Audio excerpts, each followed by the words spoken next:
All right, and here we have Maya modeling the jacket sweater. So it fits her really good in the length because she does have a longer body. So if you do pull on this section, it'll cinch up the back.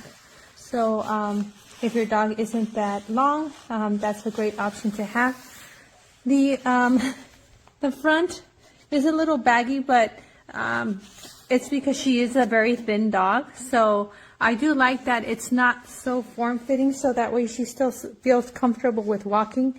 And then when she lays down, she still has enough room to kind of curl and bend her legs. So it's not restricting to her at all.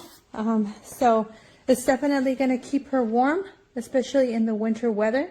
And then up on the collar, you have an option to put the leash through. So it's really nice and long on the neck as well, so like a turtleneck. So if you're looking for a dog jacket or sweater, check this one out.